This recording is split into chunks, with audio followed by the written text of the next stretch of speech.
وصلت إلى قاعدة الإسكان الفرقاطة القهار من طراز ميكو A200 بعد إتمام إجراءات الاستلام بمدينة بريمير هافن الألمانية،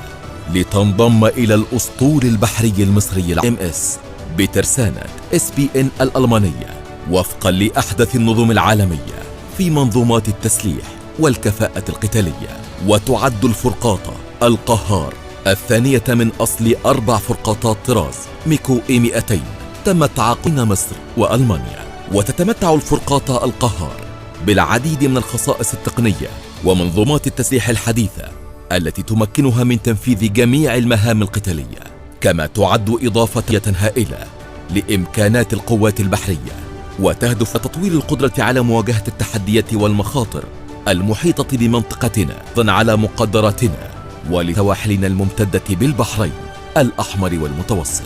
وشاركت عدد كبير من القطع البحرية في تنفيذ استعراض لمدينة الإسكندرية احتفالا باستقبال الفرقاطة القهار كتقليد بحري أصيل.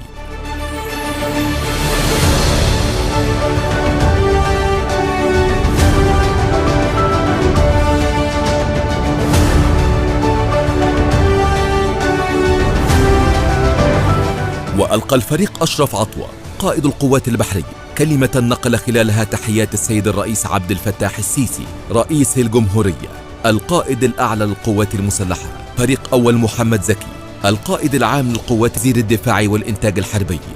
لما وصلوا إليه من مستوى متميز خلال فترة الإعداد. أثبتوا وبحق أن مصر لديها من الكوادر من هم قادرين على استيعاب التكنولوجيا الحديثة في تشغيل وصيانة الفرقاطة والعمل بكفاءة تامة على كافة أنظمتها، كما هنأهم على سلامة الوصول إلى أرض الوطن،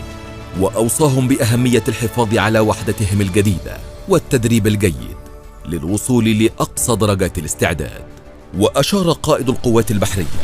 إلى حرص القيادة العامة للقوات المسلحة على تنفيذ استراتيجية شاملة لتطوير وتحت الأسطول البحري المصري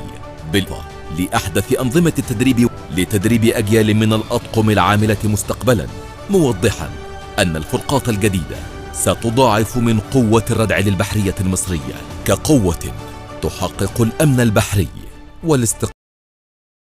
في المنطقة.